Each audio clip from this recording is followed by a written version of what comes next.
Ladies and gentlemen, hey, hi, how you doing? Welcome back to the channel. Thank you so much for stopping by. The rifle category in Warzone right now has some really good, strong meta competitors across it, whether you're using some close range options, some mid-range options, more sniper support, or some long range options. And today, I wanted to go through and break down the current top 5 best assault rifles you want to be running in game. And we got to start first with some stat breakdown to really narrow this down to a true top 5. So we're here on True Game Data. As always, big shout out to Tony for putting in the work, getting us all this information. The site will be linked down below. We've got a handful of top tier rifles. The Bal 27 obviously just got a solid buff. The BP 50's been great for a while. The Holger, the MCW's been buffed. MTZ, same deal. The STG, the SVA, and I wanted to throw in the Cast-Off 545. That's maybe what I would consider to be the best MW2 rifle at the moment. And we get an interesting graph when we look at 300 health and combination shot TTK. So while yes, I did just say the Cast-Off 545 is the best MW2 rifle, that said, it's still a little ways away from being in the top 5. Like,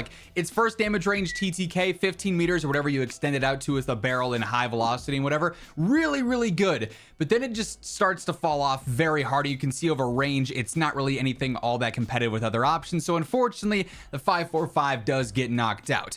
The MCW is kind of the inverse. It starts really slow, and its first damage range, the TTK, is not nearly as good as some other options. And then over range, it doesn't ever actually pick up, unfortunately. It's a decent option over range for sure, but it's also just out of range in my opinion because of its first couple of damage ranges being not nearly as competitive. That even over range, just built solely for long range, there are going to be some better options ultimately, but it's definitely close. Like, it is a strong honorable mention at the moment. Then honestly, figuring out what the number 6 option would be here, you know, the next one to knock off would be here, it's tough. To me, the Bal 27, while its first damage range is a little bit slower, it's still faster than some other options, and its recoil is so good. Mid-range TTK is so good. This TTK bumps up even more if you're landing shots with the fast fire rate. That's got to be in there. The BP 50 is so reliable throughout and the best TTK over range. That's got to be in there. The STG, so good up close. And then while it does have a slower TTK over range, this thing is so insanely accurate that it's still worth using. That's got to be in there. So it comes down to the Holger, the MTZ, and the SVA. And while the SVA does have hyper burst mode, it is a little bit more skill dependent on how fast you can spam that and stay on target. And its TTK is a little bit more lacking than the STG's. STG is essentially just a better full auto version of that, and in my opinion, that does knock off the SVA a tad bit when you have the Holger and the MTZ with such competitive long range TTKs while also being very decent in the mid range throughout as well. So it's tough to narrow this down to a top 5.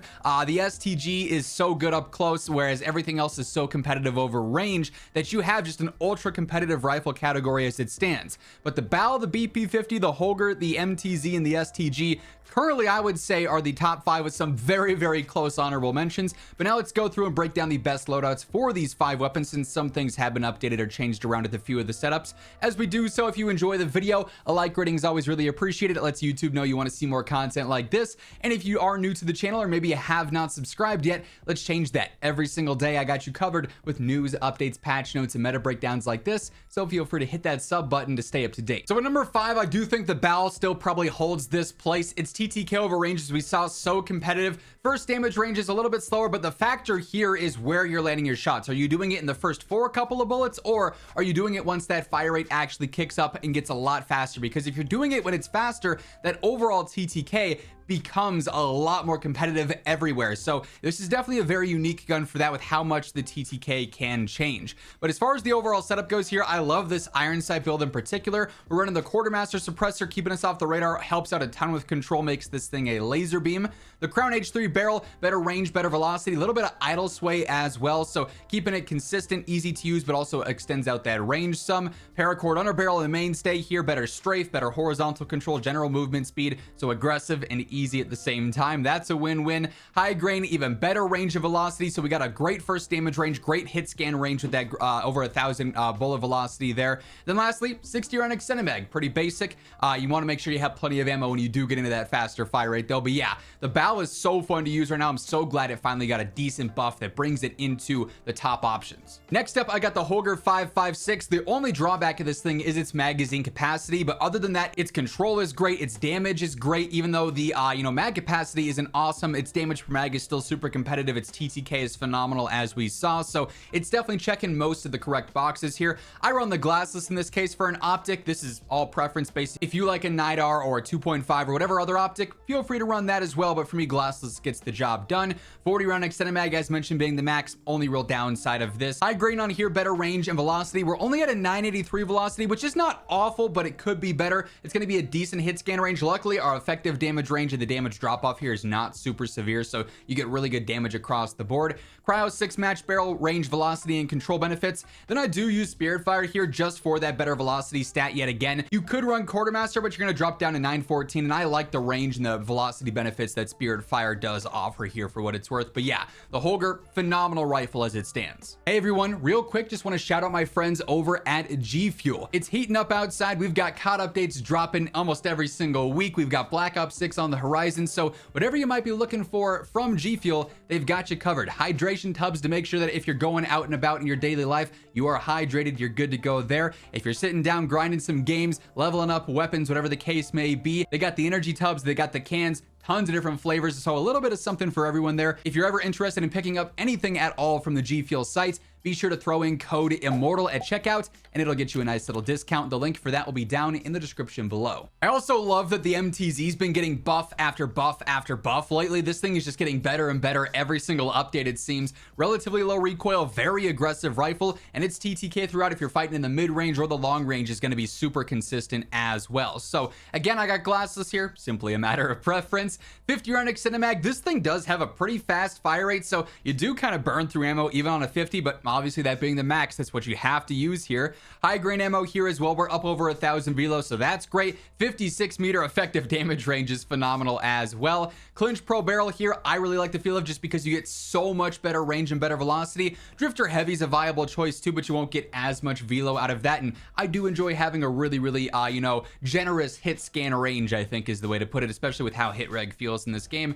Lastly, Quartermaster suppressor makes this thing incredibly predictable in terms of the recoil pattern, so you're going to be able to just laser beam players with this and put them down very quickly. Now, if you are an active viewer here on the channel, you know that my love for the BP50 never fades. Ever since this thing was introduced, it's been one of my favorite rifles, and I love the fact that even though it's still crazy good, you know, especially over range where it has the best TTK in class, it's really viable as a close to mid-range rifle as well. They've never really nerfed it. Maybe that's because with a 45 round mag being the max here and the fire rate being crazy fast, its DPM is not all that good, but it's got low recoil and it just melts players. Even over range where the DPM is a lot more noticeable, this thing still fries because it's so easy to stay on target and you can put so many shots into him so quickly. The Mode 40 stock is also super unique, better control and better movement, rarely a combination you ever see. Lore 9 heavy barrel, better range, velocity, and control. Paracord under barrel on here, really like the feel of this, plus the better movement benefits too, that's nice to see. And then Quartermaster suppressor is pretty good as well. The only thing here is that you only have an 885 velo, so if you're really comfortable with how this weapon feels, you can maybe drop Paracord and put on high grain or something like that,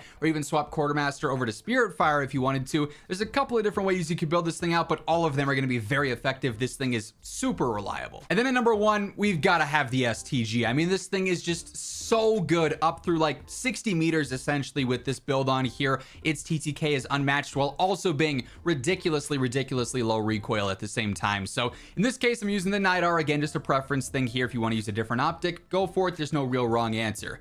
50 round extended mag, fire rate's not too crazy here, so that works just fine. Of course, Paracord under barrel, better movement, better horizontal control. The C70 long barrel is better for range and velocity. We got an 1100 velo, which is phenomenal. Effective damage range of 47 here, which is really good. Quartermaster suppressor on here as well. Loving the feel of that. Again, though, if you're super comfortable with this thing, dropping Paracord, putting on high grain, that's a viable choice. If you like the irons, you could test out some different builds with that. This thing is insanely good, though, in that first damage range, so if you can max that out, it's going to be awesome. But even as it stands now, it's so lethal and also so easy to use that it's just the most deadly option in the category. And that being said, that's going to wrap things up. If you enjoyed the video, do me a favor, drop a like on it. It's always really appreciated. And if you are new to the channel, hit that subscribe button on your way out so you can always guarantee you are up to date with everything going on in Call of Duty. But once again, thank you so much for tuning in, and until next time, take it easy, have an awesome rest of your day, and I'll catch you later.